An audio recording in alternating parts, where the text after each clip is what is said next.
নমস্কার, দেখছেন কলকাতা টিভি। আপনাদের সঙ্গে রয়েছে আমি ইন্দ্রাণী। গুরুত্বপূর্ণ খবর নিয়ে শুরু করছি 4টে। প্রথমে যে খবরের দিকে নজর রাখবো, আলিপুরদুয়ারে গেলেন মুখ্যমন্ত্রী মমতা বন্দ্যোপাধ্যায়। কয়েক মিনিটের ঝড়ে ক্ষতিগ্রস্ত আলিপুরদুয়ার, জলপাইগুড়ি এবং দুর্গতদের পাশে থাকার আশ্বাস দিয়েছেন মুখ্যমন্ত্রী মমতা বন্দ্যোপাধ্যায়। জলপাইগুড়ি তিনি রাতেই পৌঁছে গেছিলেন, যেখানে আহতদের সঙ্গে দেখা করেন, তাদের পরিবারের পাশে থাকার আশ্বাস দেন মুখ্যমন্ত্রী মমতা বন্দ্যোপাধ্যায়। তারপরে আজকে তিনি জলপাইগুড়ি গেলেন, যেখানে মমতা বন্দ্যোপাধ্যায় আবারও প্রশাসনকে সমস্ত রকম ব্যবস্থা নেওয়ার কথা বলেছেন এবং সতর্ক থাকতে বলা হয়েছে। সাধারণ মানুষের পাশে সরকার আছে এবং মমতা বন্দ্যোপাধ্যায় তিনি থাকবেন, সে কথা কিন্তু বারবার জানিয়েছেন মুখ্যমন্ত্রী মমতা বন্দ্যোপাধ্যায়। এছাড়াও কিন্তু আমরা দেখেছি রাজ্যপাল তিনিও গিয়েছিলেন এলাকা পরিদর্শন করতে। তবে মুখ্যমন্ত্রী মমতা বন্দ্যোপাধ্যায় খবর পাওয়া মাত্রই গতকাল রাতেই তিনি পৌঁছে যান জলপাইগুড়ি এবং সেখানে দুর্গতদের সঙ্গে কথা বলেন, পাশে থাকার আশ্বাস দিয়েছেন। ইতিমধ্যেই কিন্তু প্রশাসনের পক্ষ থেকে সমস্ত রকম ব্যবস্থা করা হয়েছে, ত্রাণ শিবির খোলা হয়েছে এবং সব রকমের ব্যবস্থা করে দেওয়া হয়েছে দুর্গতদের। বেশ কয়েকজন মৃত্যু হয়েছে এই ঘটনায়, লণ্ডভণ্ড হয়ে যায় জলপাইগুড়ি আলিপুরদুয়ার। কয়েক মিনিটের সেই ঝড়, যেখানে 4 জনের মৃত্যুর খবর পাওয়া যাচ্ছে, 200-রও বেশি মানুষ আহত হয়েছেন। ক্ষতিগ্রস্ত এলাকা পরিদর্শন করেন মুখ্যমন্ত্রী মমতা বন্দ্যোপাধ্যায়। বাড়িঘর ভেঙে গিয়েছে, তছনছ হয়ে গিয়েছে গোটা এলাকা।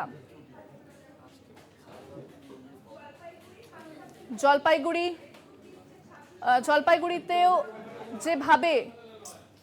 যেভাবে এই ঝড়ের প্রভাব পড়েছে এবং ময়নাগুড়ি সবচেয়ে বেশি ক্ষতিগ্রস্ত হয়েছে। বাড়িঘর তছনছ হয়ে গিয়েছে, ভেঙে গিয়েছে বহু বাড়ি। খোলা আকাশের নিচে দিন কাটাচ্ছেন সাধারণ মানুষ, তারা দিশেহারা এবং অনেকে বলছেন যে যা জিনিস ছিল বাড়ির সমস্ত কিছু উড়ে গিয়েছে, তাদের হাতে আর কিছুই নেই। এই মুহূর্তে জলপাইগুড়ি হাসপাতালে রয়েছেন অভিষেক বন্দ্যোপাধ্যায়। তিনি ইতিমধ্যেই জলপাইগুড়ি হাসপাতালে পৌঁছেছেন আহতদের সঙ্গে দেখা করতে। জলপাইগুড়ি হাসপাতালে অভিষেক বন্দ্যোপাধ্যায়,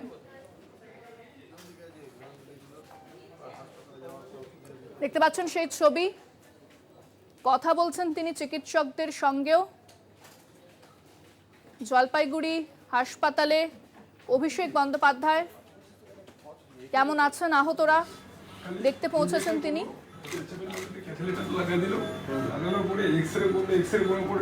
অনেকক্ষণ ধরে আছে, কোনো ট্রিটমেন্ট নেই, কোনো ইনজেকশন নেই, কোনো ট্রিটমেন্ট নেই। তারপর তো আমি চিন্তা করি যে এখানে রাত্রে শিফট করলে, কালকে রাত্রে? হ্যাঁ, কালকে 3টার দিকে আমি 10টায় নিয়ে আসি। আসার পরে দেখি কন্ডিশনটা ওখান থেকে রেফার করে দেয়, জলপাইগুড়ি থেকে রেফার করে দেয় শিলিগুড়িতে নিয়ে আসার পরে দেখি মানে কোনো ট্রিটমেন্ট নেই, ঠিকমতো ট্রিটমেন্ট হচ্ছে না মেডিকেল কলেজে। হ্যাঁ, তারপরে আমি কয়েকজনের সাথে যোগাযোগ করি, যেহেতু ওর বাবা মার গার্জিয়ান কেউ নেই। আমি আসছি, আমার পিসেমশাই আসছে, আমার পিসি আসছে। যেহেতু এখন নার্সিংহোমে ভর্তি করতে গেলে পয়সারও দরকার, এবার সেই মুহূর্তে তো আমার কাছে কোনো পয়সা নেই, আমি 1 পয়সা নিয়ে আসতে পারিনি। তো আমি যোগাযোগ করে তারপর নিচে পুলিশ ছিল অনেক, ওনাদের বলার পর ঠিক বলছে, তারপর যোগাযোগ করে বলছে এখানে আমাদের যোগাযোগ করে অনেকটা উপকার করেছিল আমাদের বাবা পার্টির সঙ্গে। না চিন্তা করো না, সব ঠিক হয়ে যাবে, চিন্তা করো না, সব তো ডাক্তার আপনারা এখন নাই। আর বাকি পরিবারের যাদের লেগেছিল তারা ঠিক আছে, নর্মালি সবাই আছে, কারো সেলাই গেছে, পা ভেঙে গেছে, কাটে গেছে, নর্মালি আছে। আমাদের বাড়ি কোন জিপিতে? বাড়িতে হ্যাঁ, দুটো বাচ্চাই আমরা একই বুঝি, আর ছোটো বাচ্চাদের আছে আমরা একই বুঝি। নিজের বাবার এই ছেলেটার বাবার খুব তত্ত্ব লাল হয়ে গেছে, খুব ঝাঁসা দেখতেছে। ওই আমি আগে ছেলে থাকে সুস্থ, ওই আজকে আবার সিটি স্ক্যান করবো ওইখানে 10টায়। আসার সময় ওখানে আমাকে বলছে যে হাত দিয়ে দেখা যাচ্ছে যে ব্যথা। আমি এতবার বলছি যে স্যার ফুলে গেছি, মানে ডাক্তারবাবু করতেছে না, মানে মেডিকেল কলেজে ডাক্তারবাবুকে এতবার বলছি যে স্যার ব্যথা বলছে, একটু কিছু করেন। কোনো কিছু নেই, কোনো খালি একটা ইঞ্জেকশন করেছিল, বলার পরে তবে একটা ইঞ্জেকশন করেছিল ব্যথা। তার আগে ফেসিলিটিস অ্যাভেলেবল ছিল। মাথার দিকে ফুলে গেছিল, সব দিকে ফুলে গেছিল। নিউরোর এক্সপার্টিস তো সব জায়গায় থাকে না। এখানে একটা ডিপার্টমেন্ট করলে হয়, কারণ এখানকার ছেলেরা আছে কিন্তু ইনসিস্ট করেছে, করে পার্ট টাইম চলছে। এখানে যদি ইট ইজ পসিবল, এখানে একটা ট্রমা সেন্টার আছে, একটা মাইক্রোস্কোপ দিলে উই অলসো ক্যান হেল্প। এই এরিয়াটাতে আপনার যাদের ব্রেন টিউমার আছে বা স্পাইনাল কর্ডের টিউমার আছে বা সার্ভাইকাল টিউমার আছে, এগুলো কিন্তু করা যায়, কারণ এগুলো টাইম বাউন্ডিং তো। আর এই ধরনের সোশিও ইকোনমিক স্ট্যাটাসে ওদের পক্ষে সম্ভব না সবসময় আউট অফ দি স্টেট। স্বাভাবিক। But will be happy to serve if the facilities R available. বাবা সাথে একটু গাড়ি চালায় খায়, গাড়িগুলোকে এত দূরে নিয়ে ফালা দিছি না, তোমরা চলে বাড়ির থেকে অনেক দূরে নিয়ে ফালা দিছে গাড়িগুলো, কিচ্ছু নেই গাড়িগুলো, কি করে যে খাবে বাবা গাড়ি বানাবে। ঘর বাড়ির ব্যবস্থা কখন থেকে করে দেওয়া হবে, ঘর বাড়ি নিয়ে চিন্তা করুন, আগেও ঠিক হয়ে আসুন, দ্রুত সুস্থ হয়ে উঠুন। কেউ বলো বাড়ি নিয়ে, ঘর নিয়ে, এসব নিয়ে চিন্তা না করতে। মানুষ প্রাণে বাঁচলে একটা না একটা উপায় করে দেবে। হ্যাঁ, এটা তো আমি বললাম যে ভাইটাল স্টেবল আছে, আমি sure she should be alright, she should be alright. Oxygen স্যাচুরেশনও ঠিক আছে। 97% আছে। উপরে মেয়েটাকে দিতে যাবেন? হ্যাঁ, একবার দেখে চিন্তা করবেন না। ঠিক আছে, স্যার দেখেন আপনারা আছেন।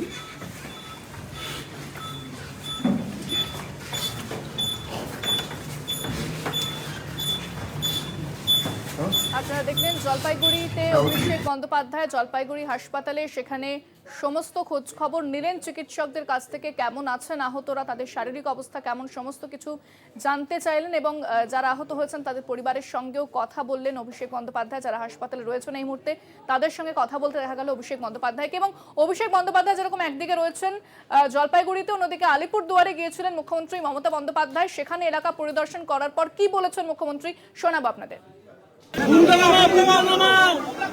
আমি প্রথমে এসেই যারা রিলিফ ক্যাম্পে আছেন এবং যাদের ঘরবাড়ি সব নষ্ট হয়ে গেছে, আশ্রয় নষ্ট হয়ে গেছে কালকের ঝড়ে, জলপাইগুড়ি আমি হোল নাইট ছিলাম আপনারা জানেন। আজকেও তপসিখাতা যে গ্রাম এবং সেখানে এসে আমি রিলিফ ক্যাম্পে যারা আছেন তাদের পরিবারগুলোর সাথে আগে কথা বলেছি এবং তাদের সাথে আগে কথা বলে আমি তাদের বক্তব্য শুনেছি এবং আমি চোখের সামনে যে ঘরগুলো দেখলাম, এই ঘরগুলো পুরোটাই টিনের চাপা পড়ে গেছে, গাছে চাপা পড়ে গেছে, একটা জিনিসও লোক ঘর থেকে বের করতে পর্যন্ত পারেনি। এই অবস্থায় সব হারিয়ে তারা এই তপসিখাতা স্কুল, এই স্কুলে সকলে আশ্রয় নিয়েছেন রিলিফ ক্যাম্পে যারা আছেন। আমি আপনাদের সকলকে বলি, এখন যেহেতু এনসিসি কোড আছে, কিন্তু ডিজাস্টার ইজ এ এমার্জেন্সি এবং ডিজাস্টার হচ্ছে এক্সেপশনাল কেস। প্রশাসন ডিজাস্টার হলে প্রশাসনিক সিদ্ধান্ত অনুযায়ী সর্বরকম সাহায্য করতে পারে এবং আমাদের সরকার আছে, প্রশাসন আছে। আমি প্রশাসনকে বলবো সার্ভে করে দেখুন এবং নিজের মতো করুন, কার কতটা ঘর ভেঙেছে, কতটা আংশিক ভেঙেছে, কতটা পুরো ভেঙেছে, এবং যাদের বাড়িতে কিচ্ছু নেই, একটা বাসন পর্যন্ত নেই, একটা পরবার জামা পর্যন্ত নেই, প্রশাসন তার সাহায্যের হাত কাল থেকেই বাড়িয়েছে। আপনারা শুনলেন ঠিক কি বলেছেন মুখ্যমন্ত্রী মমতা বন্দ্যোপাধ্যায়। তবে জলপাইগুড়িতে হাসপাতালে গিয়েছেন অভিষেক বন্দ্যোপাধ্যায়, সেখানে আহতদের সঙ্গে তিনি তাদের খোঁজ খবর নিয়েছেন বলেও আমরা দেখলাম, চিকিৎসকদের সঙ্গে কথা বললেন। এই বিষয়ে বিস্তারিত কথা বলবো, সরাসরি রয়েছেন আমাদের প্রতিনিধি কৌস্তব ভৌমিক। কৌস্তব, কি দেখতে পাচ্ছ এই মুহূর্তে? অভিষেক বন্দ্যোপাধ্যায় তিনি হাসপাতালে গিয়েছেন, চিকিৎসকদের সঙ্গে কথা বললেন, কি জানাচ্ছেন চিকিৎসকেরা? আমি কথা বলবো আমাদের প্রতিনিধির সঙ্গে। তবে আরো একবার জানাবো আপনাদের যে অভিষেক বন্দ্যোপাধ্যায় তিনি ইতিমধ্যে জলপাইগুড়িতে পৌঁছেছেন, যেখানে জলপাইগুড়ি হাসপাতালে গিয়ে দেখা করলেন আহতদের সঙ্গে, তাদের শারীরিক অবস্থার খোঁজ খবর নিলেন, চিকিৎসকদের সঙ্গে কথা বললেন যে ঠিক কি অবস্থায় রয়েছেন তারা, তাদের শারীরিক অবস্থার কতটা উন্নতি হয়েছে, সেই সমস্ত কিছু খোঁজ খবর নিতে দেখা গেল অভিষেক বন্দ্যোপাধ্যায়কে। এবং পাশাপাশি মুখ্যমন্ত্রী মমতা বন্দ্যোপাধ্যায় তিনি খবর পাওয়া মাত্রই, যেভাবে যে পরিস্থিতি তৈরি হয়েছে আলিপুরদুয়ার এবং জলপাইগুড়িতে, সেই খবর পাওয়া মাত্রই গতকাল রাতেই জলপাইগুড়ি চলে যান মুখ্যমন্ত্রী মমতা বন্দ্যোপাধ্যায় এবং আজকে তিনি আলিপুরদুয়ারে যান। সেখানকার যে সমস্ত এলাকা ক্ষতিগ্রস্ত সেই এলাকা পরিদর্শন করেন এবং সব রকমের সাহায্যের আশ্বাস দিয়েছেন। আমি আবারও যাব সরাসরি আমাদের প্রতিনিধি কৌস্তব ভৌমিক রয়েছে আমাদের সঙ্গে। কৌস্তব, জলপাইগুড়ি হাসপাতালে রয়েছেন অভিষেক বন্দ্যোপাধ্যায়, তিনি খোঁজ খবর নিলেন আহতদের শারীরিক অবস্থার। এই মুহূর্তের কি পরিস্থিতি এবং প্রশাসন কতটা তৎপর হয়েছে, কারণ মুখ্যমন্ত্রী বেশ কিছু নির্দেশও দিয়ে গেছেন?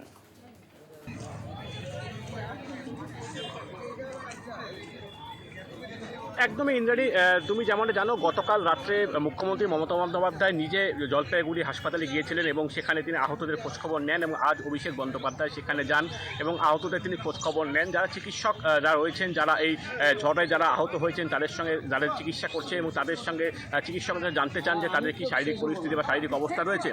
পাশাপাশি তিনি সকলকে আশ্বস্ত করেন যে ঘর বাড়ি ঠিক তৈরি করে আবার হয়ে যাবে, ঘর বাড়ি ঠিক হয়ে যাবে, তবে আপনার আগে সুস্থ হয়ে ফিরে আসুন, রাজ্য সরকার বা রাজ্য প্রশাসন আপনাদের সাথে রয়েছে।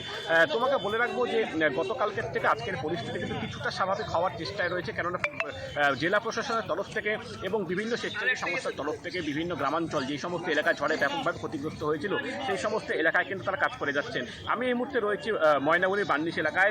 আমরা সকাল থেকে ছবি দেখাচ্ছিলাম ময়নাগুড়ির পুটিমারি এলাকার, রাজারহাট এলাকার, সেই একই রকম ছবি কিন্তু ময়নাগুড়ির বার্নিশ এলাকাতেও। এখানেও কিন্তু দেখা যাচ্ছে প্রচুর বাড়িঘর ভেঙে একদম মাটির সাথে মিশে গেছে। আর এই মুহূর্তে তোমাকে বেশ কয়েকটি বাড়ির ছবি আমি দেখানোর চেষ্টা করবো। ঠিক ময়নাগুড়ির যে বার্নিশ এলাকা রয়েছে, ময়নাগুড়ি বার্নিশের এই গতকালের ঝড়ে দেখা যাচ্ছে যে বড় একটি বড় গাছ কিন্তু রীতিমতো ঘরের উপরে ভেঙে পড়েছে এবং পাশাপাশি দেখা যাচ্ছে যে এখানে বেশ কয়েকটি ঘর ছিল থাকার, সেই ঘরগুলো কিন্তু সম্পূর্ণভাবে একদম ক্ষতিগ্রস্ত হয়েছে।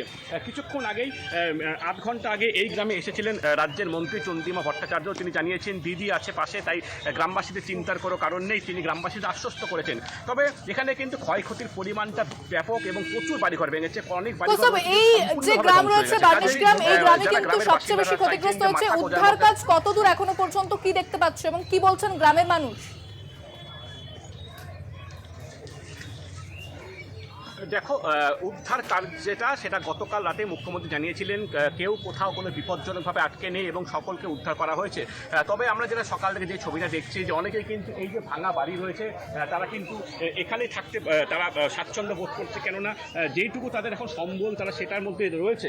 পাশাপাশি প্রশাসনের তরফ থেকে বিভিন্ন রিলিফ ক্যাম্প করা হয়েছে এবং রিলিফ ক্যাম্পগুলোতেও কিন্তু তাদেরকে রাখার ব্যবস্থা করা হয়েছে। তো আমরা এখানে বেশ কয়েকজন রয়েছে এই গ্রামের, আমরা কথা বলে নেওয়ার চেষ্টা করবো যে গতকালকের পর আজকের পরিস্থিতি প্রশাসনের তরফ থেকে কতটা সাহায্য আপনারা পেয়েছেন এখনো পর্যন্ত? এই যে সাহায্যগুলো তোমার এখানে রান্না করা হচ্ছে, কালকে রাতে আসলো দিকে লাইট টাইট লাগা দিচ্ছে, আবার মেয়েটার এখান থেকে এসে করছে, ব্যবস্থা করে দিচ্ছে, তারপর খাওয়া দাওয়া জল টল এসব ব্যবস্থা করে দিল। তারপর তো আসলো কিছু নেতা, নাম বলতে পারছিস না, আসলো ঘর বাড়ির যে এই পরিস্থিতি, এখানে থাকার মতো ব্যবস্থা নেই, কি চাচ্ছেন আপনারা যে ঘর বাড়িকে করে দিলে সুবিধা হয় আপনাদের? হ্যাঁ, ঘর বাড়ি করে দিলে সুবিধা, তাছাড়া তো উপায় নেই, আমরা থাকবো কোথায়, তাছাড়া তো আমাদের কোনো উপায় নেই। গতকালকে পরিস্থিতি কতটা ভয় ছিল, কতটা আতঙ্কে ছিলেন আপনারা? প্রচুর আতঙ্ক ছিল, বলার মতো কিছু বুঝতে পারছি, যা অবস্থা দেখে একদম মাথায় হয়ে যাচ্ছে আমার। এই গ্রামে কত লোক আহত হয়েছে ঝড়ে? হ্যাঁ, প্রচুর লোক আহত হয়েছে, একদম 10টার মধ্যে তো একদম প্রচুর ভর্তি আছে। একটু আগে গিয়ে আসলাম ওখান থেকে 10টার মধ্যে, আমাদের বাড়ির একটা বাচ্চা ওখানে প্রচুর আহত আছে, ও এখন মেডিকেলে আছে।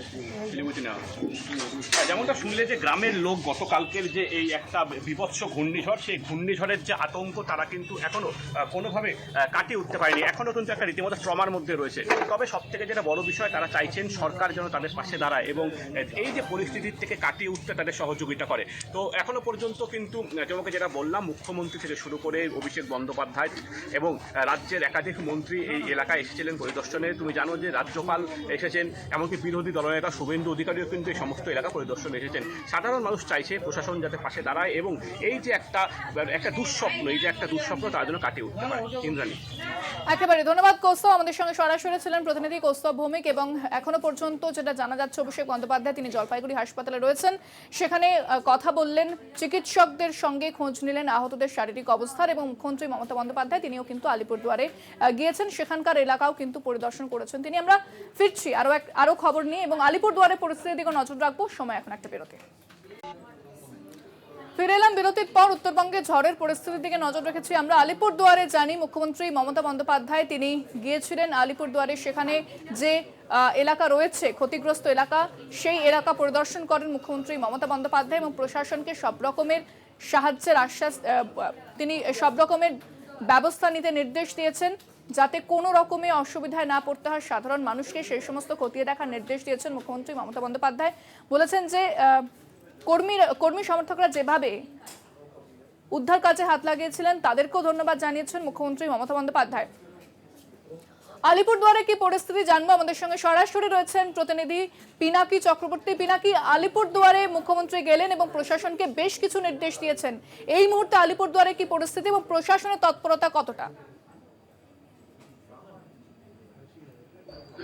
দেখো, একেবারেই তিনি বললেন যে প্রথমেই যেহেতু নির্বাচনী বিধিনিষেধ চলছে, তো তবুও মানুষের এই বিপদের সময় মানুষকেই পাশে দাঁড়াতে হয়, এটা মানবিকতা বারবার করে মুখ্যমন্ত্রী বলেছেন। এবং তিনি বলেছেন যে জেলা প্রশাসনকে তিনি নির্দেশ দিয়েছেন যেভাবেই হোক এই ঝড় দুর্গত মানুষদের যাতে রক্ষা করা যায় এবং তাদের এই বিপদের সময় যাতে তাদের পাশে দাঁড়ানো যায়, তাদের খাদ্য এবং তাদের বাসস্থানের ব্যবস্থা দ্রুততার সঙ্গে করা যায়, সেই বিষয়গুলো কিন্তু তিনি বারবার করে বলেছেন এবং এই বিষয়ের উপরেই গুরুত্ব আরোপ করেছেন। তিনি এই কথাও তাকে বলতে শোনা যায় যে আলিপুরদুয়ারে যে এত বড় বিপর্যয় ঘটেছে সেটা তিনি প্রাথমিকভাবে অনুমান করতে পারেননি। গতকাল সারা রাত জায়গা থাকার পরেও তিনি যখন জানতে পারলেন যে আলিপুরদুয়ার 1 নম্বর ব্লকের পরিস্থিতি সত্যিই ভয়াবহ, তখন কিন্তু তিনি সেই অবস্থাতেই চালসা থেকে উড়ে এসেছিলেন আলিপুরদুয়ারে। সেখানকার পুলিশ লাইনে তার চপার নামে, সেখান থেকেই তারপর তিনি সড়ক পথে রওনা হয়ে যান। তথ্যপাতা 2 নম্বর বিএসপি স্কুলে যে একটি ত্রাণ শিবির খোলা হয়েছে, সেই ত্রাণ শিবিরে যত মহিলারা ছিলেন সেই মহিলাদের সঙ্গে কথা বলা, তাদের অভাব অভিযোগের কথা শোনা, কিভাবে তাদের অভিজ্ঞতা কাল রাতে ছিল, কেমন হয়েছিল, প্রশাসন ঠিকমতো এসে তাদের পাশে দাঁড়িয়েছে কিনা, এই সমস্ত বিষয়গুলো কিন্তু তিনি রেকি করেন। ইন্দ্রাণী, পিনাকি, সেক্ষেত্রে কি জানতে পারছো উদ্ধার কাজ কত দূর? হ্যাঁ, উদ্ধার কাজ ইতিমধ্যেই শুরু হয়ে গিয়েছে। বিশেষ করে বিদ্যুতায়নের কাজের উপরে প্রচন্ডভাবে জোর দেওয়া হয়েছে। একেবারেই লন্ডভন্ড হয়ে গিয়েছে সবকিছু, বৈদ্যুতিক তার, খুঁটি, ট্রান্সফরমার সবকিছুই পড়ে গিয়েছে, যার ফলে একদম যুদ্ধকালীন পরিস্থিতিতে রাজ্য বিদ্যুৎ বন্টন নিগম সেইগুলো সারাইয়ের কাজে লেগেছে এবং একটি তালিকা প্রস্তুত করতে বলেছেন মুখ্যমন্ত্রী মমতা বন্দ্যোপাধ্যায় জেলা শাসক আর বিমলাকে, যে কাদের ক্ষতির পরিমাণ কতটুকু, অল্প ক্ষতি, কম ক্ষতি, একদম বেশি ক্ষতি, এই ধরনের 3টি ক্যাটাগরি তিনি ঠিক করে দিয়েছেন। সেই ক্যাটাগরি অনুযায়ী প্রশাসন তাদেরকে ক্ষতিপূরণের ব্যবস্থা করবে, এমনটাই জানতে পারা যাচ্ছে। ইন্দ্রাণী, পিনাকি, সেক্ষেত্রে গাছ পড়ে যাওয়ায়, বাড়িঘর ভেঙে যাওয়ায় যে যোগাযোগ ব্যবস্থা সেটাও কিন্তু ক্ষতিগ্রস্ত হয়েছে, পাশাপাশি বিদ্যুৎ বিচ্ছিন্ন হয়ে পড়েছে বহু এলাকা। সেই সমস্ত এলাকার বিষয়ে কি আপডেট পাওয়া যাচ্ছে, কি খবর পাওয়া যাচ্ছে? হ্যাঁ, একেবারেই বিধ্বস্ত অবস্থা। আজকেও যেটা লক্ষ্য করা গেল, এখনো পর্যন্ত সব গাছ কাটা সম্ভব হয়ে ওঠেনি। প্রচুর মানুষ কাজ করছেন, স্বয়ংক্রিয় করাত দিয়ে সেই গাছগুলোকে কেটে সরানোর ব্যবস্থা করা হচ্ছে। তবে একটা বিরাট বড় বিপর্যয় ঘটে গিয়েছে। তো একদিনের মধ্যে, অর্থাৎ 24 ঘন্টার মধ্যেই সমস্ত কিছু স্বাভাবিক হবে এটা আশা না করাই ভুল। তবে যেটা মনে করা হচ্ছে 2-1 দিনের মধ্যেই মোটামুটি একটা স্বাভাবিক জীবনযাত্রায় ফিরে আসতে পারবেন এই আলিপুরদুয়ার 1 নম্বর ব্লকের যারা ঝড় দুর্গত মানুষ রয়েছেন তারা। এছাড়াও যে সমস্ত সরকারিভাবে ত্রাণ শিবিরগুলো খোলা হয়েছে সেখানেও পর্যাপ্ত ব্যবস্থা রাখা হচ্ছে। ধন্যবাদ পিনাকি। কথা বললাম প্রতিনিধি পিনাকি চক্রবর্তীর সঙ্গে এবং মুখ্যমন্ত্রী মমতা বন্দ্যোপাধ্যায় সব রকমের সাহায্যের আশ্বাস দিয়েছেন, পাশে থাকার আশ্বাস দিয়েছেন এবং প্রশাসনকেও বেশ কিছু নির্দেশ দিয়েছেন। আলিপুরে যেরকম তিনি একাধিক এলাকা পরিদর্শন করেন আলিপুরদুয়ারে, এবং সেখানে জলপাইগুড়িতেও গতকাল রাতে গিয়েছিলেন এলাকা পরিদর্শন করতে। অন্যদিকে মুখ্যমন্ত্রীকে ফোন করেন স্বরাষ্ট্রমন্ত্রী অমিত শাহ। ঝড়ের কারণে যে পরিস্থিতি তৈরি হয়েছে, লন্ডভন্ড হয়ে গেছে গোটা এলাকা, খোঁজ খবর নিতে কি রয়েছে, কিরকম অবস্থা, সমস্ত কিছু জানতে কিন্তু মুখ্যমন্ত্রীকে ফোন করেছিলেন। পাশাপাশি পশ্চিমবঙ্গের পাশাপাশি মণিপুর এবং অসমেও কি অবস্থা রয়েছে সব ধরনের সাহায্যের আশ্বাস দিয়েছেন স্বরাষ্ট্রমন্ত্রী অমিত শাহ। নিহতদের পরিবারকে সমবেদনা জানিয়ে তিনি পোস্টও করেছেন। এ বিষয়ে বিস্তারিত কথা বলবো। ফোনে রয়েছেন বিশেষ প্রতিনিধি দেবজ্যোতি ঘোষ। দেবজ্যোতি, স্বরাষ্ট্রমন্ত্রী অমিত শাহ তিনি ফোন করেন মুখ্যমন্ত্রী মমতা বন্দ্যোপাধ্যায়কে পরিস্থিতি কি রয়েছে সমস্ত কিছু জানার জন্য, কি জানা যাচ্ছে বিষয়? দেখেন, ঝড়ে তছনছ হয়েছে উত্তরবঙ্গের 3টি জেলা। মুখ্যমন্ত্রী মমতা বন্দ্যোপাধ্যায় গতকাল রাত্রেই তিনি পৌঁছে যান উত্তরবঙ্গে, জলপাইগুড়িতে হাসপাতালে তিনি যান। এছাড়াও আলিপুরদুয়ারে তিনি পরিদর্শন করেন। সকালবেলা কেন্দ্রীয় স্বরাষ্ট্রমন্ত্রী অমিত শাহ তার সঙ্গে ফোনে প্রায় 7 থেকে 8 মিনিট কথা হয় এবং পরিস্থিতি জানার চেষ্টা করেন স্বরাষ্ট্রমন্ত্রী, এবং পশ্চিমবঙ্গ সরকারের পক্ষ থেকে কি কি ব্যবস্থা নেওয়া হয়েছে তাও স্বরাষ্ট্রমন্ত্রীকে জানান। এবং ইতিমধ্যেই উত্তরবঙ্গের যেসব প্রশাসনিক কর্তা রয়েছেন তাদের মমতা বন্দ্যোপাধ্যায় বিভিন্ন রকম নির্দেশ দিয়েছেন। যেহেতু এমসিসি চালু রয়েছে সেই জন্য মমতা বন্দ্যোপাধ্যায় ব্যক্তিগতভাবে কিছু ঘোষণা করেননি, তবে প্রশাসনিক আধিকারিকরা তাদের যে কাজকর্ম তারা করছেন সেটাও স্বরাষ্ট্রমন্ত্রীকে জানিয়েছেন। এরপরে স্বরাষ্ট্রমন্ত্রী তার এক্স হ্যান্ডেলে যেটা জানিয়েছেন যে তিনি তার দল ভারতীয় জনতা পার্টির মণিপুর সহ বিভিন্ন জায়গায় যারা ক্ষতিগ্রস্ত হয়েছে তাদের সেখানে পাশে থাকার বার্তা দিয়েছেন। এবং মমতা বন্দ্যোপাধ্যায়ের সঙ্গে কেন্দ্রীয় স্বরাষ্ট্রমন্ত্রীর কথোপকথন অত্যন্ত গুরুত্বপূর্ণ, কারণ লোকসভা ভোটের আবহাওয়াতে দুই নেতার যুযুধান দুই নেতার বক্তব্য অত্যন্ত রাজনৈতিকভাবে গুরুত্বপূর্ণ। কিন্তু রাজ্য মমতা বন্দ্যোপাধ্যায় গতকাল রাত্রে যেভাবে একেবারে জলপাইগুড়ি পৌঁছে গেছেন তা কিন্তু যথেষ্ট জলপাইগুড়ির মানুষের কাছে জনমানুষের যথেষ্ট প্রভাব পড়েছে। সেই জায়গায় কেন্দ্রীয় স্বরাষ্ট্রমন্ত্রীর ফোন মমতা বন্দ্যোপাধ্যায়কে অত্যন্ত গুরুত্বপূর্ণ। ইন্দ্রাণী, ধন্যবাদ দেবজ্যোতি।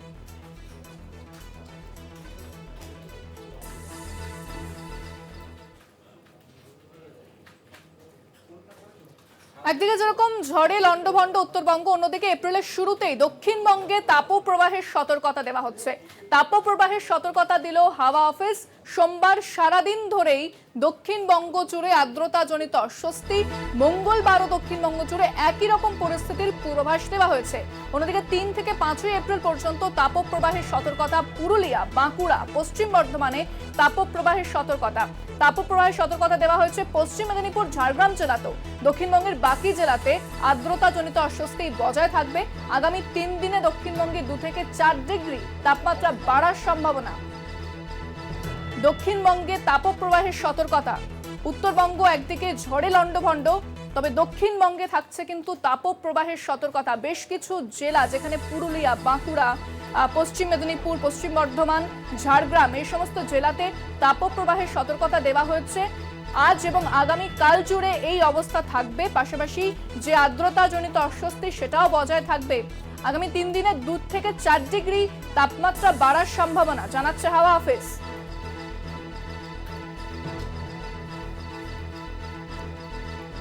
3 থেকে 5 এপ্রিল পর্যন্ত তাপপ্রবাহের সতর্কতা দেওয়া হচ্ছে। এপ্রিলের শুরুতেই বাড়ছে তাপমাত্রার পারদ।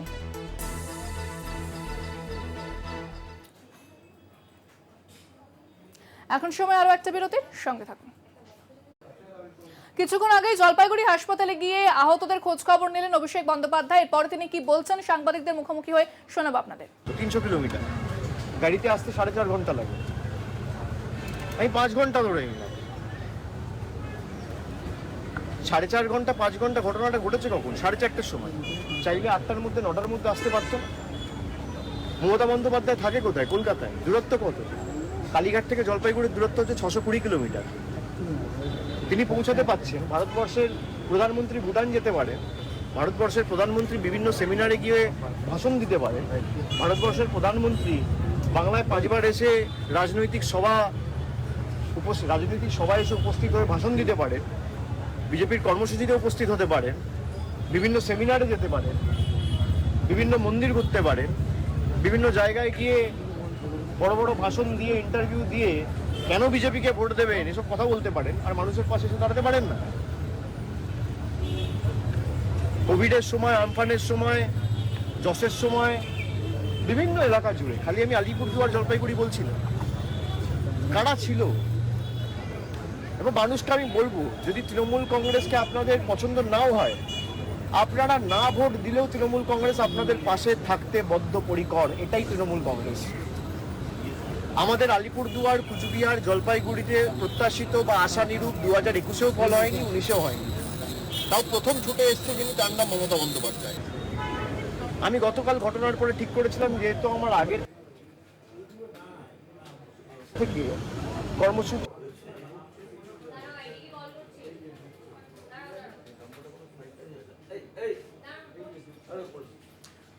আপনারা শুনছেন অভিষেক বন্দ্যোপাধ্যায়। তিনি ঠিক কি বললেন, যে মানুষের পাশে থাকে তৃণমূল কংগ্রেস। 2019-এর কথা উল্লেখ করে তিনি বলেন যে লোকসভা নির্বাচনের সময় আশানুরূপ ফল করেনি তৃণমূল এই সমস্ত এলাকায়, তারপরেও মানুষের পাশে থেকেছে দল এবং সেটাই প্রতিশ্রুতি এবং সেটাই তিনি বলছেন যে আজও তৃণমূল মানুষের পাশে থাকবে, এমনটাই জানালেন অভিষেক বন্দ্যোপাধ্যায়। কিছুক্ষণ আগেই জলপাইগুড়ি হাসপাতালে গিয়েছিলেন অভিষেক এবং সেখানে আহতদের শারীরিক অবস্থার খোঁজ খবর নেন। চিকিৎসকদের সঙ্গে কথা বলতে দেখা যায় অভিষেক বন্দ্যোপাধ্যায়কে। মানুষের পাশে তৃণমূল কংগ্রেস থাকতে বদ্ধপরিকর, এমনটাই কিন্তু জানাচ্ছেন অভিষেক বন্দ্যোপাধ্যায়।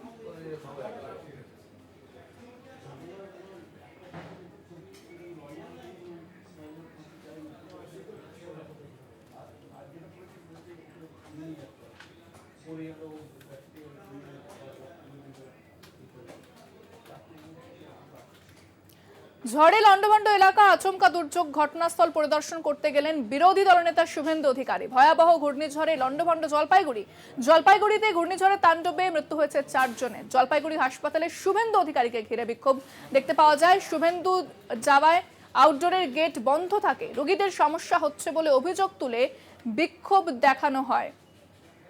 জলপাইগুড়ি হাসপাতালে শুভেন্দু অধিকারীকে ঘিরে বিক্ষোভ। শুভেন্দু অধিকারী যখন গিয়েছিলেন জলপাইগুড়ি হাসপাতালে আহতদের খোঁজ খবর নিতে, সেই মুহূর্তে বিরোধী দলনেতাকে ঘিরে বিক্ষোভ দেখানো হয়। শুভেন্দু অধিকারী যাওয়াতে আউটডোরে গেট বন্ধ ছিল। শুভেন্দু অধিকারী যাওয়ায় সমস্যা হচ্ছে এমনটাই অভিযোগ তুলে বিক্ষোভ দেখানো হয়। বিক্ষোভ দেখায় তৃণমূলের শ্রমিক সংগঠন।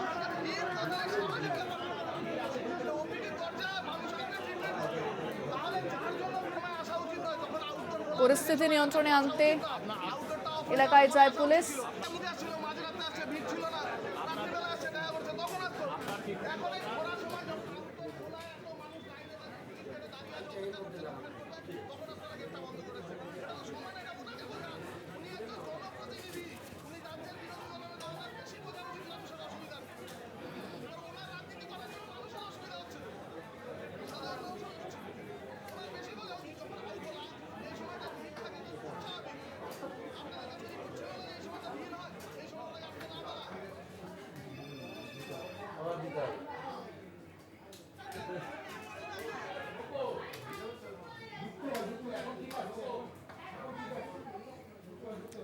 কি বলছেন অভিষেক বন্দ্যোপাধ্যায়, শোনাবো আপনাদের। এদের কাজ শেষ, আর আমাদের গ্যারেন্টি মানুষের পাশে থেকে মানুষকে প্রাণে বাঁচিয়ে মানুষকে সঠিকভাবে চিকিৎসা পৌঁছে দিয়ে তাদেরকে যত দ্রুত সম্ভব সুস্থ করে বাড়ি পাঠানো তৃণমূল কংগ্রেস এবং মমতা বন্দ্যোপাধ্যায়ের গ্যারেন্টি। এটাই পারত। আমি এইটুকু খালি মানুষকে বলবো যে আপনারা নিজের চোখে দেখুন কারা রাজনীতি করছে। আমি এগুলো বলতাম না, আপনি আমাকে বললেন বিরোধী দলনেতা কটাক্ষ করছে। ওনার কটাক্ষ করার কি রাইট আছে? উনি বড় বড় ভাষণ দিচ্ছেন। সন্দেশখালীতে রাজনীতি করতে কবার গেছে, আর অ্যারেস্ট হওয়ার পর কবার গেছে। আজকেও এসছেন পলিটিক্যাল মিটিং করতে। আমরা পারতাম না শিলিগুড়িতে এসেছি 4টি জনসভা করব? আমরা করব। আগে মানুষগুলো সুস্থ হয়ে বাড়ি ফিরবে, তারপর সমাজের প্রতি আমাদের দায়বদ্ধতা রয়েছে। আমাদের সবার জনপ্রতিনিধি যারা, তাদের ন্যূনতম দায়িত্ব রয়েছে, কর্তব্য রয়েছে, সেগুলো পালন করা উচিত আগে, তারপর রাজনীতি। হাসপাতালে ছিলেন, কিছু ঘটনায় রাজ্যপাল বলেছে রাজ্যে এখনো হিংসা অব্যাহত রয়েছে। কার জন্য হিংসা হচ্ছে? আপনারা গতকাল কি দেখেছেন? হিংসা কে ছড়াচ্ছে? নিশ্চিত প্রামাণিক করছে। রাজ্যপাল যদি নিরপেক্ষ হয়, উনি তো রাজ্যপাল নয়, উনি পদ্মপাল। উনি যদি নিরপেক্ষ হয়, তো ক্যামেরায় রয়েছে, আপনারা দেখিয়েছেন, আমি বলছি না, এ তো তৃণমূল বলছে না। উদয়ন গুহর যে গাড়ি ভাঙা হয়েছে, গাড়ির পেছনের কাঁচ যে ভাঙা হয়েছে, তাকে যে আক্রমণ করা হয়েছে, কে করেছে? রাজ্যপাল যদি নিরপেক্ষ হয়, তার বিরুদ্ধে চিঠি করুক। তিনি তো ভারতবর্ষের স্বরাষ্ট্রমন্ত্রীর ডেপুটি। তাহলে কার ইন্ধনে বাংলায় সন্ত্রাস করছে? 2021 সালে যখন শীতলকুচি হয়েছিল, কার নেতৃত্বে হয়েছিল? শীতলকুচির দায়িত্বে কে ছিল? সেন্ট্রাল ফোর্স কারা নিয়োগ করেছিল? সেন্ট্রাল ফোর্স কার অধীনস্থ ছিল? আর যার নেতৃত্বে হয়েছিল তাকেই এখন বিজেপি পুরস্কৃত করেছে। এ নিয়ে আমি বিশেষ কিছু বলবো না, মানুষের কাছে ছেড়ে দেওয়া হোক, জনগণ উত্তর দেবে। কোচবিহারে কি শান্তিপূর্ণ ভোট হবে বলে আমরা সবাই চাই কুচবিহার নয়, সর্বত্র শান্তিপূর্ণ ভোট হোক। এবং শান্তিপূর্ণ ভোট, এরা একটা বাংলাকে কালিমালিপ্ত করার পরিকল্পনা বারবার নেয় যে বাংলায় সন্ত্রাস হয়। আপনি পঞ্চায়েতেও কেন্দ্রীয় বাহিনী দিয়ে ভোট করিয়েছেন। 2021-এ কেন্দ্রীয় বাহিনী দিয়ে ভোট হয়েছে, 19-এ ভোট হয়েছে, 16-এ ভোট হয়েছে, 14-এ ভোট হয়েছে, ফল কি? আমরা সর্বত্র চাইছি শান্তিপূর্ণ ভোট হোক। মানুষ নিজের ভোট দেবে, গণতান্ত্রিক উৎসবের মেয়াদে মানুষ ভোট দেবে, নতুন উৎসাহ উদ্দীপনা নিয়ে। আর যারা মানুষের উপর ভরসা রাখতে পারছে না, তারা সন্ত্রাসের সাহায্য নিচ্ছে, তারা দুর্বৃত্তদের মাথায় তুলে রাখছে, তারা এলাকা অশান্ত করার পরিকল্পনা করছে। কেননা তারা জানে যে মানুষ যদি ভোট দিতে পারে এবং ভোট বাক্সে যদি মানুষের রায়ের সঠিক প্রতিফলন ঘটে, তাহলে এদেরকে খুঁজে মানুষ বলছেন ঝড়ে আক্রান্ত। যে 2017-18 থেকে যে আবাস প্লাস তালিকা তৈরি হয়েছিল সমীক্ষা হওয়ার পর থেকে, যদি কেন্দ্রীয় সরকার প্রমাণ করতে পারে যে 10 পয়সা দিয়েছে, আমি রাজনীতি ছেড়ে দেবো। আজকে 16 দিন হয়ে গেছে, কুচবিহারের মাটি, জলপাইগুড়ির মাটি থেকে আমি চ্যালেঞ্জ করেছিলাম।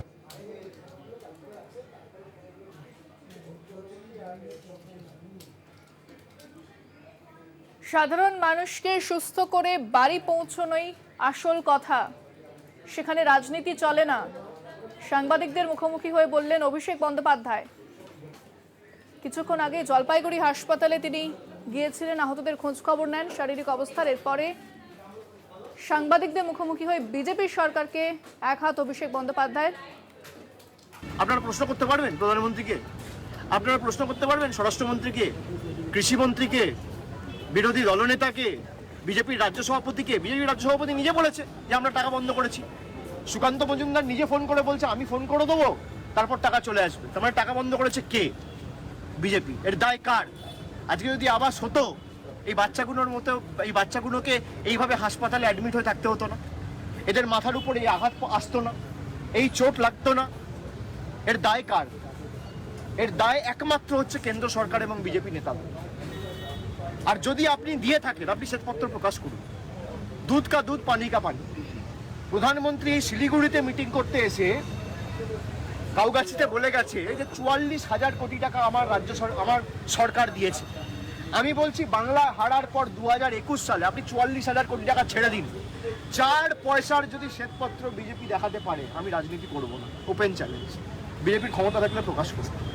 অভিষেক, বিরোধী দলনেতা যখন আজকে হাসপাতালে ছিলেন মাল্টি স্পেশালিটি, ওপিডির দরজা বন্ধ করে দেওয়া হয়েছিল, আমি শুনেছি, দেখেছি, দুর্ভাগ্যজনক। আমি তো এটাই বললাম যে আমরা, মুখ্যমন্ত্রী চাইলে আজকে সকালবেলা আসতে পারতো, কিন্তু সকালবেলা যদি 11টা 12টার সময় আসে, কিছুটা হলেও তো মানুষের অসুবিধা হয়।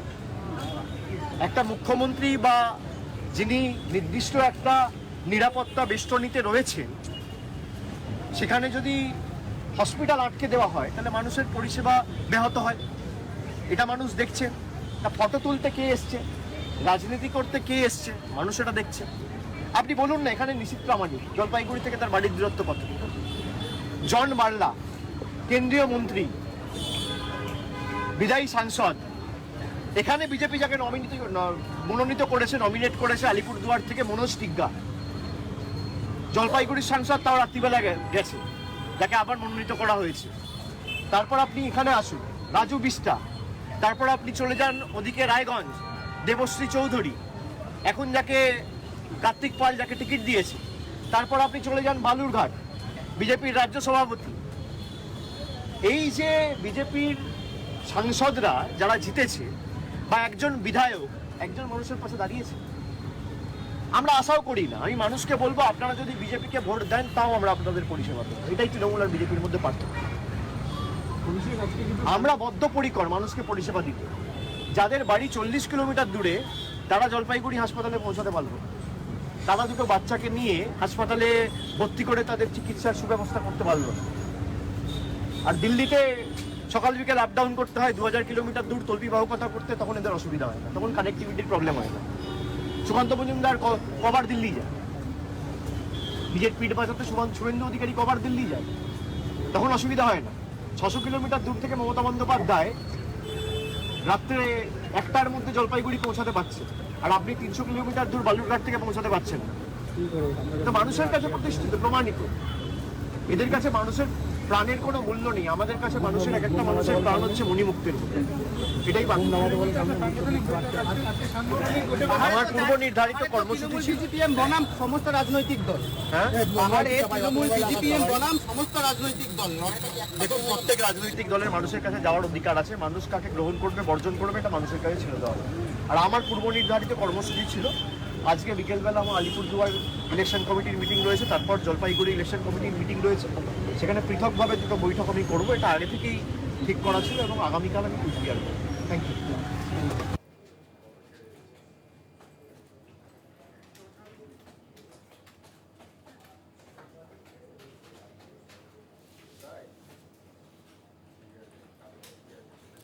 আসছি পরের খবরে। দিলীপ ঘোষকে সেন্সর করলো জাতীয় নির্বাচন কমিশন। দিলীপের বক্তব্যে নির্বাচনী আচরণ বিধি লঙ্ঘিত, ব্যক্তিগত আক্রমণ করেছেন দিলীপ ঘোষ। দিলীপ ঘোষকে সতর্ক করলো কমিশন। ভোট পর্ব শেষ না হওয়া পর্যন্ত কমিশনে কড়া নজরে থাকবেন দিলীপ ঘোষ। বিজেপির শীর্ষ নেতৃত্বকেও চিঠি কমিশনের।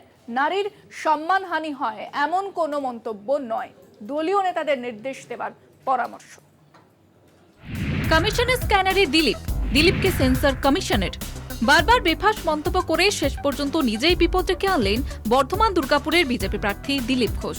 দিলীপের বেলাগাম মন্তব্য, আগে বাবা ঠিক করুন। দিদি গিয়ে গোয়াতে বলেন আমি গোয়ার মেয়ে, ত্রিপুরা আমি ত্রিপুরার মেয়ে, মানে বাপ তো ঠিক করুন, যাত্রার মেয়ে হওয়া ঠিক না। কমিশন মেশো, ভাই কি এমন হয়ে গেছে? সকালে উঠে মেসোর বাড়ি দৌড়েছ তোমরা, যখন রাস্তাঘাটে দাঁড়িয়ে প্রধানমন্ত্রী, রাষ্ট্রপতি, স্বরাষ্ট্রমন্ত্রী, আমাদের মাননীয় সভাপতি নাড্ডাজি কার নামে কি না বলেছ। আমরা তো মেসমশাইয়ের কাছে যাই না যে মেসমশাই কান মুলে দিন। বহিরাগতদের নিদান।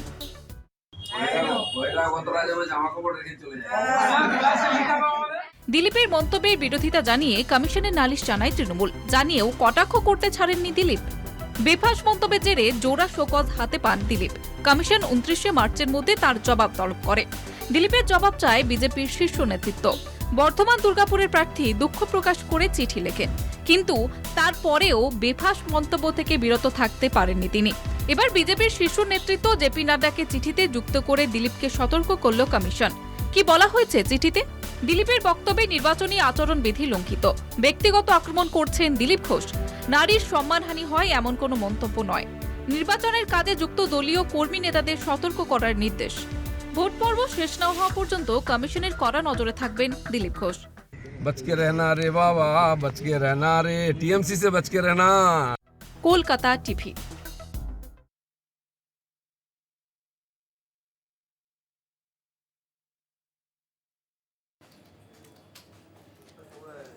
এই বিষয়ে শোনাবো আপনাদের রাজনৈতিক প্রতিক্রিয়া।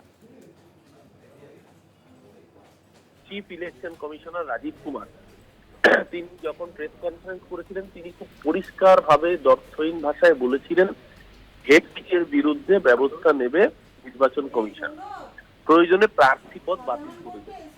আমরা দেখতে চাই মমতা বন্দ্যোপাধ্যায়ের পিতৃ পরিচয় নিয়ে যে কুৎসিততম মন্তব্য দিলীপ ঘোষ করেছে এবং তা থেকে শিক্ষা লাভ তো করেননি, উল্টে গতকালও আমরা দেখলাম মমতা বন্দ্যোপাধ্যায়ের কপালের চোট নিয়ে নোংরা মন্তব্য করেছেন। আমরা বলছি দিলীপ ঘোষকে প্রার্থী হিসেবে নমিনেশন দিতে জমা দেওয়া যাবে না যারা এই ধরনের কুমন্তব্য করেন। অবশ্য কাদেরকে বলে লাভ কি, কাকস্য পরিবেদনা। পার্লামেন্টের বুকে যখন রমেশ বিদুরি, একজন সংখ্যালঘু সাংসদ বিএসপির দানিশালী, তার সম্পর্কে কুৎসিত মন্তব্য করেছিলেন এ ভাউরে এ কাটুয়ে, তার ধর্ম তুলে, তার জাত তুলে কুৎসিত মন্তব্য করায় নরেন্দ্র মোদী সহ ট্রেজারি বেঞ্চ যারা বসেছিলেন তারা সেই ট্রেজারি বেঞ্চ হাততালি দিয়েছিলেন, টেবিল চাপড়ে সমর্থন করেছিলেন। অর্থাৎ যারা কুকথার মন্তব্য করেন তাদেরকে সমর্থন করে বিজেপি। দিলীপ ঘোষ মুখ্যমন্ত্রীর পরিবারকে এমন কোনো কথা বলেননি, সচেতন ভাবে আঘাত করার মানসিকতা নিয়ে বলেননি। তিনি রাজনৈতিক ভাবে বলতে গিয়ে যে শব্দবন্ধ ব্যবহার করেছেন সেটা কারোর ভাবাবেগে আঘাত লেগেছে, তার জন্য আমরা দুঃখিত, আমরা ক্ষমা প্রার্থী। পার্টি এটাকে এন্ডোর্স করেনি এবং দিলীপ ঘোষও করছে না। তারপরে দিলীপ ঘোষ তার স্বতঃস্ফূর্ত হয়ে কথা বলছে। একজন রাজ্য সভাপতি দিলীপ ঘোষ 100-র বেশি মৃতদেহের গলায় মালা দিয়েছে, 100টা ডেড বডির উপরে মালা দিয়েছে। মনে করুন তার কোনো প্রতিকার হয়েছে? কোন পুলিশ তার কথায় তার চোখের জলের হিসাব রেখেছে? আজকে বলছেন দিলীপ ঘোষ বক্তব্য রাখবে। আজকে তো পরিস্থিতির বাধ্যবাধকতায় দিলীপ ঘোষের আজকে ভাষার পরিবর্তন হয়ে গেছে। ফিরছি আরো খবর নিয়ে, সঙ্গে থাকুন। প্রতিপক্ষকে বিঁধে এক্স হ্যান্ডেলে পোস্ট, পাল্টা পোস্ট প্রতিপক্ষের। তারই পোস্ট অস্বীকার করে এক্স হ্যান্ডেলে হ্যাক হওয়ার দাবি। বীরভূমের দুই প্রার্থী তৃণমূলের শতাব্দী রায় ও বিজেপির দেবাশিস ধরের এই চর্চায় আপাতত সরগরম জেলার রাজনীতি। প্রাক্তন পুলিশ কর্তা তথা লোকসভা নির্বাচনে নিজের প্রতিদ্বন্দ্বী দেবাশিস ধরকে এক্স হ্যান্ডেলে পোস্ট করে কটাক্ষ করলেন বীরভূমের তৃণমূল প্রার্থী শতাব্দী রায়। তার এক্স হ্যান্ডেলে শতাব্দী লেখেন, 21-এর বিধানসভা ভোটে নির্বাচন কমিশন কোচবিহারের দায়িত্ব দিয়ে দেবাশিস ধরকে পাঠিয়েছিলেন।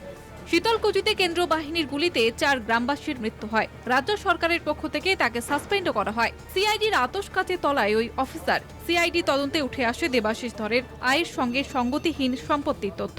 2015-17 বর্ষে কয়েকশো গুণ সম্পত্তি বৃদ্ধি হয়েছে দেবাশিসের। শতাব্দীর পোস্টের পর তার পাল্টা জবাব দেন দেবাশিস ধর। ফোনে বলেন, অর্ধসত্য জেনে এভাবে পোস্ট না করাই ভালো। শীতলকুচি কাণ্ডের সঙ্গে রাজ্য পুলিশের কোনো সম্পর্ক ছিল না। তার রাজনীতির ময়দানে আনলে রাজ্য প্রশাসনকে দায়ী করা হয় বলে দাবি দেবাশিসের। আমার একটাই মতামত, অর্ধসত্য জেনে জীবনে টুইট না করাই ভালো। শীতলকুচি ম্যাটারের সাথে দূর আমাদের রাজ্য পুলিশের কোনো সম্বন্ধ ছিল না এবং কেন্দ্রীয় বাহিনী গুলিতে মারা গেছিল। আমি যেহেতু জেলার এসপি ছিলাম, আমি শুধু প্রেস ব্রিফ করেছিলাম, সেটা একমাত্র ওটাই ফ্যাক্টর। ওটাকে রাজনীতির ময়দানে যদি নিয়ে আসেন, উনি পক্ষান্তরে রাজ্য সরকারকে মানে রাজ্য প্রশাসনকে দায়ী করছেন বলে মনে হয়। এদিকে শতাব্দীর পোস্টের খবর ছড়াতেই নিজের পোস্ট অস্বীকার করেন অভিনেত্রী। তার দাবি, এমন পোস্ট করতে তার রুচিতে বাধে। নিজের প্রোফাইল হ্যাক হতে পারে বলেও দাবি শতাব্দীর। এই টুইট আমি করিনি, আমি টুইট করি না। কে করেছে আমি পুলিশকেও কমপ্লেন করেছি দেখার জন্য যে এইটা আমার স্ট্যাটাসে, আমার রুচিতে, আমার পারিবারিক শিক্ষাতে বাধে যে এরা কারোর সম্পর্কে আমি উক্তি করি, কারণ ওটা কোনো প্রয়োজনই নেই এই উক্তি করার। সেখানে আমার হ্যান্ডেল থেকে এই নির্বুদ্ধিতা, এই বাজে লেখা কে লিখলো, এটা আমার জন্য খুব বিরক্ত। নির্বাচনের আগে দুই প্রার্থীর এই পোস্ট চর্চায় আপাতত সরগরম বীরভূমের রাজনৈতিক মহল। বীরভূম থেকে মনা বীরবংশী ও ঋতভাস চট্টোপাধ্যায়ের রিপোর্ট, কলকাতা টিভি। ব্যাংশাল কোর্টে আইনজীবীদের বিক্ষোভ, শাহজাহানের ফাঁসির দাবিতে বিক্ষোভ। 5ই জানুয়ারি 2024 আকুঞ্জিপাড়া সন্দেশখালীর আকুঞ্জিপাড়ায় রেশন দুর্নীতি মামলায় শেখ শাহজাহানের বাড়িতে যায় ইডি। সেখানেই আক্রান্ত হন ইডি আধিকারিকেরা। ওই দিন থেকেই শিরোনামে সন্দেশখালী। যদিও ওই ঘটনার পর থেকেই বেপাত্তা শাহজাহান। প্রায় 55 দিন পর রাজ্য পুলিশের হাতে গ্রেপ্তার হয় সন্দেশখালী তৃণমূল নেতা। আদালতের নির্দেশে তাকে তুলে দেওয়া হয় সিবিআই এর হাতে। ইডি আক্রান্তের মামলায় তদন্ত শুরু করে সিবিআই। 28শে মার্চ শাহজাহানকে বসিরহাট আদালতে তোলা হয়। 12 দিনের জেল হেফাজতের নির্দেশ দেয় আদালত। সেই নির্দেশের 48 ঘন্টা কাটতেই তৎপর ইডি। 30শে মার্চ বসিরহাট সংশোধনাগারে ইডির জিজ্ঞাসাবাদের মুখে পড়তে হয় শাহজাহানকে। রেশন দুর্নীতি, আর্থিক তছরূপ, জমি দুর্নীতি মামলা সহ 16টি মামলার তদন্তে শাহজাহানকে জিজ্ঞাসাবাদ করে কেন্দ্রীয় সংস্থা। যদিও ওই দিনের জেরায় শাহজাহানের বিরুদ্ধে তদন্তে অসহযোগিতার অভিযোগে শাহজাহানকে শোন অ্যারেস্ট করে ইডি। শাহজাহানের 14 দিনের হেফাজতের আবেদন জানিয়ে সোমবার ব্যাংশাল আদালতে পেশ করে ইডি। বসিরহাট মহকুমা আদালত থেকে কলকাতায় নিয়ে আসা হয় শেখ শাহজাহানকে। কলকাতা টিভি। শাহজাহানকে যখন নিয়ে যাওয়া হচ্ছিল আদালতে, সেই মুহূর্তে তাকে ঘিরে বিক্ষোভ দেখানো হয়। আইনজীবীরা তারা বিক্ষোভ দেখায় বলে কিন্তু জানতে পারা যাচ্ছে। শাহজাহানকে যখন নিয়ে যাওয়া হয় আদালতে, তাকে ঘিরে বিক্ষোভ। ব্যাংশাল কোর্টে আইনজীবীদের বিক্ষোভ, দেখতে পাচ্ছেন সেই ছবি।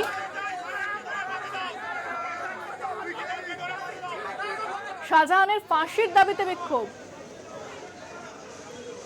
ব্যাংশাল কোর্টে ঢোকার মুখে বিক্ষোভ শাহজাহানকে কেন্দ্র করে।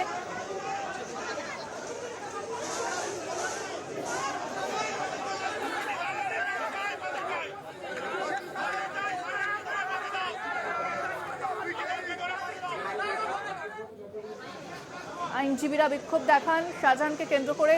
তাকে যখন আদালতে ঢোকানো হচ্ছিল সেই মুহূর্তে শাহজাহানকে ঘিরে বিক্ষোভ দেখান আইনজীবীরা। তার ফাঁসির দাবিতে বিক্ষোভ দেখান আইনজীবীরা। দেখতে পাচ্ছেন সেই ছবি। যথেষ্ট পুলিশের নিরাপত্তা ছিল, তারপরও সেখানে বিক্ষোভ দেখাতে শুরু করেন আইনজীবীরা।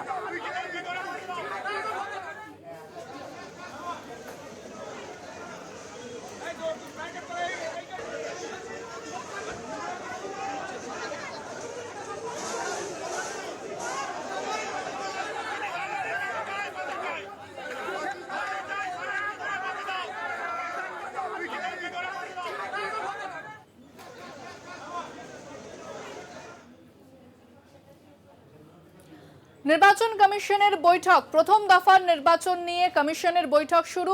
বৈঠকে রয়েছেন মুখ্য নির্বাচনী আধিকারিক আরিজ আফতাব। প্রথম দফার নির্বাচন 19 এপ্রিল থেকে শুরু হচ্ছে প্রথম দফার নির্বাচন, এবং প্রথম দফার নির্বাচন নিয়ে কমিশনের বৈঠক। প্রথম দফার নির্বাচন নিয়ে বৈঠক, মুখ্য নির্বাচনী আধিকারিক আরিজ আফতাব এই বৈঠকে উপস্থিত। বিস্তারিত কথা বলবো, ফোনে রয়েছেন আমাদের প্রতিনিধি সত্য সুন্দর ভট্টাচার্য। সত্য, কমিশন সূত্রে কি খবর পাওয়া যাচ্ছে? বৈঠক শুরু হয়েছে?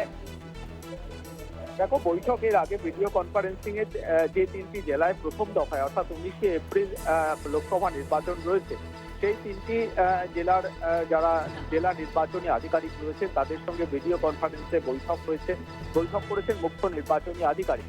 মূল বিষয় হলো যে এই 3টি কেন্দ্রের যে সমস্ত ভোট গ্রহণ কেন্দ্রগুলো রয়েছে সেই ভোট গ্রহণ কেন্দ্রের পরিকাঠামো যথাযথ রয়েছে কিনা। কেননা ইতিমধ্যেই উত্তরবঙ্গের যে প্রাকৃতিক বিপর্যয় হয়েছে তাতে কিন্তু জলপাইগুড়িতে বিশেষভাবে কিন্তু বেশ কয়েকটি ভোট গ্রহণ কেন্দ্র, প্রায় 11টি ভোট গ্রহণ কেন্দ্র অল্প বিস্তর সেখানে ক্ষয়ক্ষতি হয়েছে। সেক্ষেত্রে যদিও সেই ভোট গ্রহণ কেন্দ্রগুলো সরিয়ে নেওয়ার কোনো চিন্তা ভাবনা এখনো পর্যন্ত নির্বাচন কমিশনের নেই। সেই ভোট গ্রহণ কেন্দ্রগুলোর পরিকাঠামো যথাযথ যাতে সেই ক্ষয়ক্ষতি যাতে মেরামত করা যায় সেই বিষয়টাও কিন্তু জেলা প্রশাসনকে যারা আধিকারিক রয়েছেন তাদেরকে নির্দেশ দেওয়া হয়েছে মুখ্য নির্বাচনী আধিকারিকের দপ্তরের তরফে। এর পাশাপাশি অন্যান্য যে সমস্ত ভোট গ্রহণ কেন্দ্র সংক্রান্ত যে সমস্ত বিষয়গুলো রয়েছে সেই বিষয়গুলো নিয়েও কিন্তু আজকে ভিডিও কনফারেন্সে আলোচনা হয়েছে। তার পাশাপাশি তোমাকে জানিয়ে রাখি যে আগামী বুধবার বিশেষ পুলিশ পর্যবেক্ষক এবং বিশেষ সাধারণ পর্যবেক্ষক রাজ্যে আসছেন। সেক্ষেত্রে যাতে গোটা নির্বাচনী প্রক্রিয়ার আগাম একটা নজরদারি থাকে সেই বিষয়েও কিন্তু জেলা প্রশাসনের আধিকারিকদের নির্দেশ দেওয়া হয়েছে নির্বাচন কমিশনের তরফে। ধন্যবাদ সত্য। কথা বললাম প্রতিনিধি সত্য সুন্দর ভট্টাচার্যের সঙ্গে।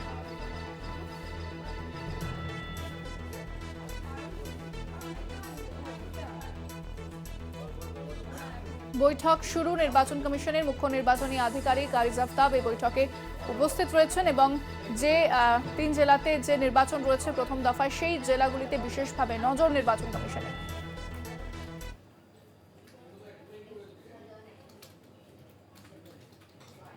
4টে 4 দিক এখন এ পর্যন্তই। দেখতে থাকুন কলকাতা টিভি, রাত দিন 7 দিন।